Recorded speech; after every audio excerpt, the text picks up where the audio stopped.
ফেব্রুয়ারিতে আত্মপ্রকাশ করতে যাচ্ছে ছাত্র জনতার নতুন রাজনৈতিক দল। কবে নাগাদ আসতে পারে এই দল এবং নেতৃত্বে কারা আসছেন, এসব বিষয় নিয়ে আমরা সরাসরি কথা বলবো জাতীয় নাগরিক কমিটির সদস্য সচিব আক্তার হোসেনের সঙ্গে। আক্তার, আপনাকে অসংখ্য ধন্যবাদ আমাদেরকে সময় দেওয়ার জন্য। আপনারা এর আগে আমাদেরকে জানিয়েছিলেন যে ফেব্রুয়ারির মধ্যে আপনাদের দলের আত্মপ্রকাশ করতে যাচ্ছে, সেটি ফেব্রুয়ারির কোন সময় নাগাদ হতে পারে? গণঅভ্যুত্থানের অব্যবহিত পরের সময় থেকেই আমরা বাংলাদেশে তারুণ্যের নেতৃত্বে একটি রাজনৈতিক দলের আত্মপ্রকাশের কথা বলে আসছি। আমরা আশাবাদী ফেব্রুয়ারি মাসের শেষার্ধের মধ্যেই এই রাজনৈতিক দলের আত্মপ্রকাশ এবং আনুষ্ঠানিক যাত্রা আমরা শুরু করতে পারবো। আপনাদের কতগুলো কমিটি হয়েছে এখন পর্যন্ত? সারা দেশে জাতীয় নাগরিক কমিটির ৩০০-র উপরে থানা কমিটি এখন পর্যন্ত গঠিত হয়েছে। আমরা অন্যান্য যে থানাগুলো আছে সেগুলোতে আমাদের কার্যক্রম বিস্তৃত আছে, কমিটির কাজগুলো চলছে। আমরা আশাবাদী যে এ মাসের মধ্যেই মোটা থেকে আমরা সারা দেশের সবগুলো জায়গায় আমরা কাভার করতে পারবো। জাতিসংঘ থেকে একটি প্রতিবেদন দিয়েছে, আপনি জানেন যে সেখানে বলা হয়েছে গণঅভ্যুত্থানের 1400-র মতো মানুষকে হত্যা করা হয়েছে, যার মধ্যে 118 জন শিশু, এবং শেখ হাসিনার সরাসরি নির্দেশে এই হত্যাকাণ্ড করা হয় বলে জাতিসংঘের প্রতিবেদনে উঠে এসেছে। আপনাদের বক্তব্য কি? আপনাদের দাবি কি? এবারের যে আন্দোলন, সে আন্দোলনটা তো ছাত্ররা তারা নেতৃত্বে ছিলেন, এবং এবারের আন্দোলনে ছাত্ররা, তরুণরা এবং আসলে 18 বছরের কম ইন্টার পড়ুয়া, এসএসসি পড়ুয়া যে শিক্ষার্থীরা, তাদের একটা বড় অংশগ্রহণ ছিল। আমরা দেখেছি যে একেবারে 4 বছরের শিশুকেও এখানে গুলি করে হত্যা করা হয়েছে। সব মিলিয়ে একটা নারকীয় নরহত্যা বাংলাদেশে সংঘটিত হয়েছে, মানবতা বিরোধী অপরাধ সংঘটিত হয়েছে। সে বিষয়ে আন্তর্জাতিক অঙ্গনে, বিশেষত জাতিসংঘের পক্ষ থেকে যখন একটা প্রতিবেদন প্রকাশ করা হয়, সেটা একটা গুরুত্ব রাখে বলে আমরা মনে করি। জাতিসংঘের প্রতিবেদনে যেভাবে উল্লেখ করা হয়েছে যে সরাসরি শেখ হাসিনা নির্দেশ দিয়েছেন, সে কথাগুলো তো আমরা সবাই জানি আসলে, যে বাংলাদেশের সকল খুনের খুনি, বাংলাদেশে এই যা কিছু ঘটেছে সব কিছুর জন্য যে ব্যক্তিটা সরাসরি দায়ী তিনি হচ্ছেন শেখ হাসিনা। বাংলাদেশে যদি নির্বাচনের আমরা ভণ্ডুল করার কথাগুলো বলে থাকি, মানুষের গণতান্ত্রিক যে অধিকারগুলো আছে সেগুলো লুটপাটের যদি আমরা কথা বলে থাকি, সব কিছুর পেছনে এই শেখ হাসিনা দায়ী। আজকে আয়নাঘর পরিদর্শনে গিয়েছেন প্রধান উপদেষ্টা, আপনারা জেনে থাকবেন। তো এই যে আয়নাঘর, এগুলো কার তৈরি? এগুলো শেখ হাসিনার তৈরি। এই যে বাংলাদেশের মানুষদেরকে নানা সময়ে নানাবিধভাবে অপমান করা, শিক্ষার্থীদেরকে অপমান করা, তাদেরকে রাজাকার বলে তাদেরকে তুচ্ছ-তাচ্ছিল্য করবার চেষ্টা করা, এগুলো সব কিছু শেখ হাসিনার করা। শুধুমাত্র তাই নয়, আমরা বিভিন্ন সময় দেখেছি যে শেখ হাসিনা বাংলাদেশের মানুষদেরকে কিভাবে তাদেরকে হত্যা করবে, কিভাবে বিরোধী মতকে দমন করবে, এই কথাগুলো তিনি সরাসরি বলতেন। লোকে বৈঠার মিছিলের কথা তার বলা। আমি এই সম্প্রতি তার কিছু বক্তব্যের মধ্যে শুনলাম যে তিনি এইটা বলতেছেন যে মানে যারা বাংলাদেশের অপমর সাধারণ জনতা আছে আর কি, তাদের বাড়িঘরগুলোতে আগুন ধরিয়ে দেওয়ার কথা তিনি বলছেন। তিনি ক্ষমতায় থাকাকালীন সময়ে এই কথা বলছেন যে বিএনপি, জামাত বা বিরোধী রাজনীতির যারা আছে আর কি, তাদের সবাইকে ধরে ধরে যেন আওয়ামী লীগের লোকেরা চিহ্নিত করে তাদেরকে গ্রেফতার করে। তো বাংলাদেশে যে গণহত্যাটা সংঘটিত হলো, মানবতা বিরোধী অপরাধ সংঘটিত হলো, এর পিছনে যে শেখ হাসিনা দায়ী, এটা আর নতুন করে বলবার কিছু নেই। এটা আওয়ামী লীগের লোকেরা যারা আছে তারাও এটা জানে যে তাদের নেত্রী তাদেরকে অর্ডার দিয়েছেন, নির্দেশ দিয়েছেন এই গুলিগুলো করার জন্য। শুধুমাত্র আইন শৃঙ্খলা রক্ষাকারী বাহিনী যে এই হত্যাকাণ্ডের সাথে যুক্ত ছিল বিষয়টা তো এমন নয়। সারা দেশে ছাত্রলীগ, যুবলীগ, আওয়ামী লীগের যারা সন্ত্রাসীরা আছে, আমরা তো পত্রিকায় এই ছবিগুলো দেখেছি, ভিডিও ফুটেজগুলো দেখেছি যে তারা কিভাবে বন্দুক উঁচিয়ে তারা গুলি করেছে, তারা কিভাবে তাদের হাতে থাকা রামদা দিয়ে কুপিয়েছে মানুষকে। এই দৃশ্যগুলো তো সবার সামনে দেখা। এই প্রত্যেকটা জিনিসের নির্দেশদাতা যে শেখ হাসিনা, তাতে আর কোনো সন্দেহ নেই আসলে। এখন সেটাকে বাংলাদেশের আন্তর্জাতিক অপরাধ ট্রাইব্যুনালে একটা বিচার কার্যক্রম শুরু হয়েছে। আপনারা জেনে থাকবেন যে অলরেডি শেখ হাসিনার বিরুদ্ধে গ্রেফতারি পরোয়ানা জারি হয়েছে। এখন শেখ হাসিনাকে দেশে ফিরিয়ে নিয়ে এসে বিচারের মুখোমুখি করা, একটা ফেয়ার ট্রায়াল হোক, একটা ফেয়ার ট্রায়ালের মধ্য দিয়েই যদি বিচার হয়, আমরা এতে করে এই যে এতগুলো মানুষ, জাতিসংঘের হিসেবে প্রায় 1400-র মতো, আমরা গড়পড়তা জেনেছি যে প্রায় 2000-এর মতো মানুষ আসলে শহীদ হয়েছেন। এই মানুষগুলো তো তাদের আত্মীয় স্বজন, তাদের বন্ধু বান্ধব, তারা চাক্ষুষ প্রত্যক্ষদর্শী আছে এখনো পর্যন্ত। তাদের সাক্ষীর ভিত্তিতেই এই শেখ হাসিনার যে অপরাধ সেটা প্রমাণ হয়ে আসবে। নতুন যে আপনারা রাজনৈতিক দল করছেন, আসলে আমরা যে রাজনৈতিক দলগুলো দেখেছি যে তাদের এক একজনের এক এক রকম উদ্দেশ্য অথবা আদর্শ রয়েছে। আপনারা কোন আদর্শ নিয়ে আপনারা এগোবেন এবং ভোটের মাঠে আপনারা কতখানি প্রাসঙ্গিক থাকতে পারবেন? বাংলাদেশে ডানপন্থী বামপন্থী রাজনীতির যে বাইনারি আছে তার বাইরে এসে আমরা একটা মধ্যমপন্থী রাজনীতির কথা বলছি। বাংলাদেশের স্বার্থই সেখানে প্রধানতম বিবেচ্য বিষয় হবে। এখানে আমরা একটা বিষয় খুব স্পষ্ট করে বলি যে বাংলাদেশের স্বাধীনতার যে ঘোষণাপত্র, সেখানে সাম্য, মানবিক মর্যাদা, সামাজিক সুবিচারের কথা বলা হয়েছিল। সেখানে নাগরিকের অধিকারের পাশাপাশি নাগরিকের মর্যাদাকে প্রধান করে তুলবার আকাঙ্ক্ষার কথা ব্যক্ত করা হয়েছিল, কিন্তু সেটা আসলে আমরা গত ৫৪ বছরে অর্জন করতে পারিনি। তো বাংলাদেশের মানুষ তাদের যে মানবিক মর্যাদার জায়গা আছে, নাগরিক হিসেবে যে মর্যাদার জায়গা আছে, সেটাকে যাতে আমরা এস্টাবলিশ করতে পারি, সেজন্য আমাদের একটা রাজনৈতিক লড়াইয়ের অংশ হিসেবেই আমরা এই রাজনৈতিক দলের আত্মপ্রকাশের কথা আমরা ভাবছি। আমরা মানুষের অধিকারের কথা ভাবছি। দৈনন্দিন জীবনে মানুষের জনঘনিষ্ঠ যে সমস্যাগুলো আছে, সেই সমস্যাগুলোই যেন রাজনীতির উপাদান হিসেবে বাংলাদেশে বিরাজ করে, সে ব্যাপারে আমরা কথা বলতে চাই। ধরেন বাংলাদেশের স্বাস্থ্য সেক্টর, গোটা চিকিৎসা ব্যবস্থাপনা, এখানে আসলে কিভাবে মানুষের স্বাস্থ্যের আমরা নিরাপত্তা নিশ্চিত করতে পারি, সে ব্যাপারে পলিসিগুলো কি হতে পারে, সেটাই যেন রাজনীতির বিবেচ্য বিষয় হয়। যেন বাংলাদেশে চাঁদাবাজি, টেন্ডারবাজি নিয়ে, মারামারি, কাটাকাটি নিয়ে, অন্তকন্দল দিয়ে যে রাজনীতিগুলো পরিচালিত হয় আর কি, সেভাবে যেন রাজনীতিটা বাংলাদেশে না থাকে। আসলেই যেন আমরা নতুন বাংলাদেশ আমরা প্রতিষ্ঠা করতে পারি, সেরকম একটা রাজনীতির কথা আমরা বলছি।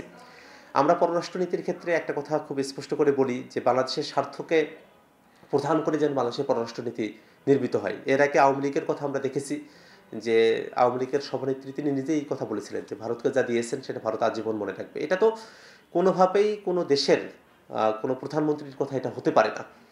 কোনো দেশের কোনো দলের প্রধানের কথাও এটা হতে পারে না। তো সেই জায়গায় আমরা স্পষ্ট করে বলছি যে ভারত হোক বা অন্য যে কোনো পরাশক্তি হোক, তাদের সকলের সঙ্গে আমাদের সম্পর্কের ভিত্তি হবে বাংলাদেশের স্বার্থ।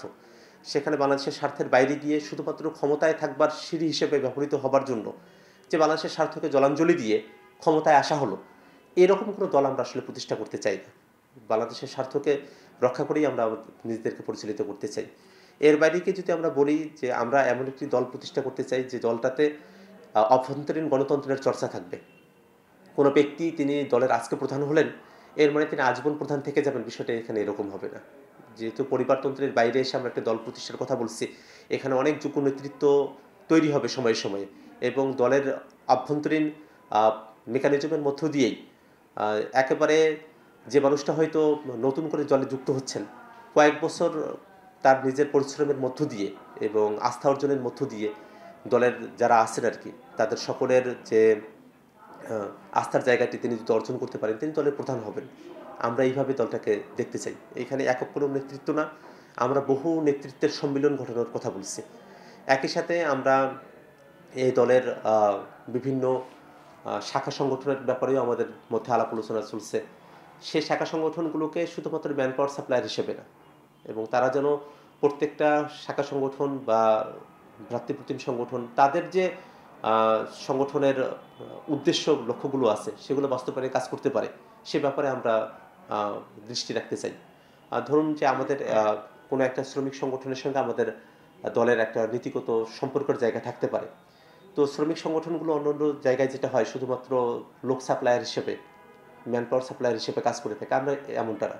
শ্রমিক সংগঠনের যে উদ্দেশ্য শ্রমিকদের কল্যাণ নিশ্চিত করা, তাদের অধিকারগুলোকে নিশ্চিত করা, বিভিন্ন জায়গায় যে শ্রমিক সংকটগুলো তৈরি হয় আর কি, সেই জায়গাগুলোতে নিরসন করা, এই জায়গাগুলোতে যাতে শ্রমিক সংগঠনটা কাজ করতে পারে, সেজন্য আমরা আসলে আমাদের জায়গা থেকে মূল সংগঠনের পক্ষ থেকে আমরা তাদের সঙ্গে অ্যালাইন্ড হয়ে কাজবাজগুলো করবো আর কি। আপনাদের তিনজন সহযোদ্ধা এখন সরকারের অংশ, তিনজন উপদেষ্টা রয়েছে। আমরা শুনছি যে তাদের অনেকেই আপনাদের এখানে যোগ দিবেন। আসলে এটির সত্যতা কতটুকু এবং তারা কি আসলে যোগ দিচ্ছেন কিনা, আপনাদের সাথে আলোচনা হয়েছে কিনা? অন্তর্বর্তীকালীন সরকারের ছাত্র যে তিনজন প্রতিনিধি আছেন তাদের সঙ্গে আমাদের দীর্ঘদিনের সম্পর্ক।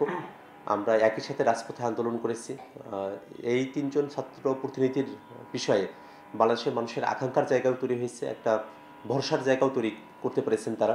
সব মিলিয়ে আমরা মানুষের সঙ্গে যখন কথা বলি, তারা চান যে নতুন দলের হাল ধরার ক্ষেত্রে এই যে তিনজন উপদেষ্টা আছেন তারাও যেন হাল ধরেন নতুন রাজনৈতিক দলের। আবার একই সাথে এই আলাপটাও আছে যে সরকারে যদি ছাত্রদের প্রতিনিধিরা না থাকেন, তাহলে সে বিষয়টাকে জনসংশ্লিষ্ট এবং ছাত্র সংশ্লিষ্ট যে ইস্যুগুলো আছে আর কি, সেখানে দেন দরপর করবার জায়গাটা সেটা তুলনামূলকভাবে দুর্বল হয়ে আসার আশঙ্কার কথা অনেকে বলে থাকেন। সে জায়গা থেকে সরকারে তাদের থেকে যাওয়াটাও গুরুত্বপূর্ণ বলে অনেকে মনে করেন আর কি। আমরা যেটা মনে করি যে দল যেহেতু গঠিত হবে, এই দলে শুধু ছাত্র উপদেষ্টারা না, অন্য যারা উপদেষ্টারা আছেন তারাও হয়তো সময়ে সময়ে অনেকেই এসে যোগদান করবেন। এখনই করতে হবে বিষয়টা এরকম না, সামনে তো এই দলটা তো গঠন হওয়ার পরেই শেষ হয়ে যাবে, বিষয়টা এরকম না। আমরা চাই যে একটা দীর্ঘ মেয়াদে বাংলাদেশকে নেতৃত্ব দেবার মতো একটা দল আমরা গঠন করব। সেই দলের যদি কোনো উপদেষ্টা তারা যদি যুক্ত হতে চান, তারা তাদের সময়কালীন অবস্থায় তারা এখানে যুক্ত হতে পারবেন না। অবশ্যই তারা যদি যুক্ত হতে চান তাহলে সরকারের উপদেষ্টার যে দায়িত্ব সেটা ছেড়ে দিয়ে এসে সেখানে পদত্যাগ করে তারপরে এসে আমাদের সঙ্গে তাদেরকে যুক্ত হতে হবে। সরকারের পদবি থাকা অবস্থায় তারা আমাদের সঙ্গে যুক্ত হতে পারবেন না। একটি জোর গুঞ্জন শুনছি যে তথ্য উপদেষ্টা নাহিদ ইসলাম তিনি এই দলের নেতৃত্বে আসছেন, এ বিষয়ে আপনাদের তথ্য উপদেষ্টা নাহিদ ইসলামের পর্যন্ত কোনো সিদ্ধান্ত হয়েছে, কোনো আলোচনা হয়েছে? তথ্য উপদেষ্টা নাহিদ ইসলামের ব্যাপারে অনেকগুলো কথাই এ পর্যন্ত বাজারে আমরা শুনতে পারছি। পেপার পত্রিকা মারফত অনেকগুলো কথা আমাদের কাছে এসেছে, আমরাও নিজেদের মধ্যে আলাপ আলোচনাগুলো করছি। এখনও কোনো স্থির সিদ্ধান্ত হয়নি, তবে আমরা আমাদের দলের ইন্টারনাল ফোরামে এবং বিভিন্ন জায়গায় কথা বলে জেনেছি যে তার ব্যাপারে একটা প্রত্যাশার জায়গা তৈরি হয়েছে। আমরা এই প্রত্যাশার জায়গাটাকে কীভাবে পূরণ করা যায় এবং একই সাথে সরকারের ছাত্রদের যে প্রতিনিধিত্বের জায়গা আছে সেটাকে কীভাবে ব্যালেন্স করা যায় সে বিষয়গুলো নিয়ে আমরা নিজেদের মধ্যে কথা বলছি।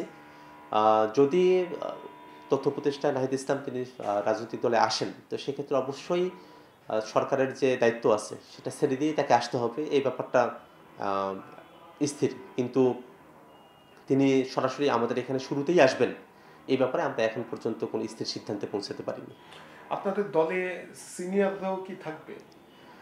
আমরা তারুণ্যের নেতৃত্বে একটি দলের কথা বলছি, কিন্তু অবশ্যই বাংলাদেশের যারা সিনিয়র সিটিজেন আছেন, আবার বিভিন্ন সময়ে যারা বিভিন্ন রাজনৈতিক দলের সঙ্গে যুক্ত হয়েছেন, আবার অনেকেই আছেন যে যারা রাজনৈতিক দলের সঙ্গে যুক্ত হন নাই কিন্তু তাদের সামাজিক যে পরিমণ্ডল সে জায়গায় তারা গুরুত্বপূর্ণ ভূমিকা তারা পালন করেছেন। এরকম অসংখ্য মানুষ আছেন যারা হয়তো আমাদের থেকে বয়সে কিছুটা সিনিয়র, কিন্তু তাদের মধ্যে তারুণ্যের একটা জোয়ার আছে।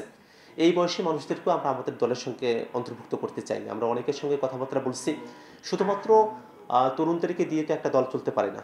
অবশ্যই বাংলাদেশের যারা ভোটার আছেন তার বয়স যদি 70 বছর হয়ে থাকেন তাদেরকেও আমরা কোনো না কোনো ফরম্যাটের ভিতর দিয়ে আমাদের এই দলের সঙ্গে আমরা যুক্ত করতে চাই। আমরা তারুণ নেতৃত্বের কথা বলছি এই কারণে যে অন্য যে দলগুলো আছে সেই দলগুলোতে তারুণ্যের নেতৃত্বের জায়গাটা তুলনামূলকভাবে খুবই কম। আমাদের এখানে তারুণ্যের নেতৃত্বটাই প্রধান হয়ে উঠবে, কিন্তু এতে করে যারা তারুণ্যের বয়সটা হয়তো বয়সের দিক দিয়ে পার হয়ে গেছেন কিন্তু মনের দিক দিয়ে এখনও তরুণ আছেন, তাদেরকে আমরা আমাদের যে কার্যক্রম তার সঙ্গে ওতপ্রোতভাবে রাখতে চাই। ডিসেম্বরে নির্বাচন নিয়ে সরকার এগোচ্ছে, সরকারের পরিকল্পনা ডিসেম্বর নাগাদ নির্বাচন করার। আপনারা কি 300 আসনে প্রার্থী দিচ্ছেন এবং আপনারা আত্মপ্রকাশের পরে নির্বাচন কমিশনের অনুমোদন সহ নানা আনুষ্ঠানিকতার বিষয় রয়েছে, সেগুলোর জন্য কি আপনারা প্রস্তুতি নিচ্ছেন কিনা? একটা রাজনৈতিক দল শুরুর সময়টাতে তাদের একেবারে গঠনতন্ত্র থেকে শুরু করে নিয়ে অনেকগুলো বিষয় ফাইনালাইজ করার ব্যাপার থাকে, সেগুলো নিয়ে আমরা কাজ করছি। রাজনৈতিক দল যখন হবে, রাজনৈতিক দল হওয়ার পরে এটাতে আইনগতভাবে নিবন্ধন পাবার একটি জটিল প্রক্রিয়া রয়েছে। সেই সময়টাতে অনেকগুলো ক্রাইটেরিয়া সেট করে দেওয়া হয়েছে, সেগুলো পূরণ করতেও কিছুটা সময় লাগবে আমরা মনে করি। কিন্তু সারা দেশে যে পরিমাণ সমর্থন আমাদের আছে তাতে করে সারা দেশে আমাদের যে রাজনৈতিক দল নিবন্ধনের যে আইন আছে সেই ক্রাইটেরিয়াগুলো ফুলফিল করতে আমাদের খুব বেশি সময় লাগবে বলে আমাদের মনে হয় না। সেগুলো নিয়ে আমরা অবশ্যই কাজ করব। একই সাথে আমরা যখন রাজনৈতিক দলের আত্মপ্রকাশের কথা বলছি, সারা দেশের সবগুলো আসনেই যেন আমরা প্রার্থী দিতে পারি সেরকম একটা প্রস্তুতি নিয়ে আমরা আমাদের যাত্রাটা শুরু করব। এই জায়গায় অবশ্যই শুধুমাত্র ছাত্র তরুণ নেতৃত্ব নয়, আরও অনেকেই আছেন যারা হয়তো লোকালি পরিচিত এবং তারা স্থানীয় পর্যায়ে তারা কাজ করেছেন, জনগণের আস্থা অর্জন করেছেন, কিন্তু অপর কোনো রাজনৈতিক দলের সঙ্গে হয়তো এখন তিনি যুক্ত নন। এরকম মানুষদেরকেও আমরা আমাদের সাথে যুক্ত করবার চেষ্টা করছি। একই সাথে সাবেক আমলা যারা আছেন, আবার পুলিশ প্রশাসন থেকে শুরু করে নিয়ে সেনা প্রশাসনে যারা ছিলেন আর কি, যারা সেনাবাহিনীতে ছিলেন, এরকম অনেকেই হয়তো আমাদের সঙ্গে যোগাযোগ করছেন। তাদের কিছু ছোট্ট একটা অংশ হলেও আমাদের সঙ্গে থাকবেন আর কি। সব নিয়ে আমরা চাচ্ছি যে আমরা একটা রাজনৈতিক দলের আত্মপ্রকাশ ঘটাতে যদি সক্ষম হই, সেক্ষেত্রে আমাদের সম্ভাবনার যে ছোট ছোট দলগুলো আছে তাদের সঙ্গে আমাদের জোট হবে, আমরা এটা মনে করি। তো এটা নির্বাচনের যে বাস্তবতা তৈরি হবে, নির্বাচনের সময়টা যখন আসবে সেই সময়গুলোতে আরো খোলাসাভাবে আমরা আমাদের সিদ্ধান্তগুলো জানাতে পারবো। আওয়ামী লীগের বিষয়ে আপনাদের অবস্থান কি? আমরা এই আওয়ামী লীগের দ্বারা সবথেকে নিপীড়িত জনগোষ্ঠী আর কি বাংলাদেশে। আমরা গত ১৬টা বছর ধরে যে তরুণরা আছি আর কি, তারা বাংলাদেশের কোনো স্বাভাবিক রাজনৈতিক পরিস্থিতি আমরা দেখি নাই। আমাদের ভোটের যে অধিকার আছে এই আওয়ামী লীগ সেটা কেড়ে নিয়েছে। এই আওয়ামী লীগ আমাদের সহযোদ্ধাদেরকে নানা সময় হত্যা করেছে। শাপলার ঘটনা আপনারা জানেন, বিটিআর যে পিলখানার ঘটনা সেটা আপনারা জানেন। এরপরে ২০২১-এ যখন বাংলাদেশে মোদি আসলো সে সময়টা তো এখানে একটা মানবতা বিরোধী অপরাধ গণহত্যা সংঘটিত হয়েছে বিভিন্ন জায়গায়। সময়ে সময়ে গুম খুনের মতো ঘটনাগুলো অসংখ্যবার ঘটেছে। আমরা কারাবরণ করেছি, নির্যাতনের সম্মুখীন হয়েছি এবং সবথেকে ভয়ানক যে বিষয়টা জুলাই আগস্টের সময়টাতে বাংলাদেশে প্রায় ২,০০০-এর মতো মানুষকে নির্বিচারে গুলি করে হত্যা করা হয়েছে। এই সব কিছুর পিছনে দায়ী যে সংগঠন সেটা হচ্ছে আওয়ামী লীগ। এই আওয়ামী লীগ যাতে বাংলাদেশের রাজনীতিতে আর কোনোভাবেই ফিরতে না পারে সে ব্যাপারে রাজনৈতিক শক্তি হিসেবে মাঠে হাজির থাকার যে কর্মসূচি সেটা কিন্তু আমরা সময়ে সময়ে আমরা এটা জানিয়েছি। আপনারা দেখে থাকবেন যে এই গাজীপুরে এই আওয়ামী লীগের সন্ত্রাসীরা আমাদের ছাত্র ভাইদের উপরে হামলা করলো। সে হামলার ঘটনায় আহত একজন আমাদের সহযোদ্ধা কাশেম ভাই, তিনি আজকে ইন্তেকাল করেছেন, তিনি শাহাদাত বরণ করেছেন। এই সব কিছুর ঘটনার প্রেক্ষাপটে বাংলাদেশের মানুষের উপরে একটা গণহত্যা চাপিয়ে দেওয়া, মানবতা বিরোধী অপরাধ চাপিয়ে দেওয়া, এদেশের গণতন্ত্রকে হত্যা করা, এদেশের সম্পদগুলোকে লুটপাট করা, বাংলাদেশের মানুষের বিরুদ্ধে অবস্থান নেওয়ার কারণে আমরা মনে করি যে দল হিসেবে আওয়ামী লীগের বিচার হওয়া উচিত এবং সেই বিচারের জায়গা থেকে যারা কুশীলভ ছিল আর কি তাদেরকে আইনের আওতায় নিয়ে আসা দরকার এবং একই সাথে দল হিসেবে আওয়ামী লীগকে তাদের নিবন্ধন বাতিল করা সহ বাংলাদেশে তাদের যে রাজনীতি সেই রাজনীতিকে নিষিদ্ধ করা উচিত। অসংখ্য ধন্যবাদ ডাক্তার। আমরা কথা বলছিলাম নতুন রাজনৈতিক দল এবং তাদের উদ্দেশ্য লক্ষ্য কবে নাগাদ আত্মপ্রকাশ করতে পারে এসব বিষয় নিয়ে, সেই সঙ্গে সমসাময়িক বিভিন্ন বিষয় নিয়ে আমাদের সাথে কথা বলছিলেন জাতীয় নাগরিক কমিটির সদস্য সচিব আক্তার হোসেন।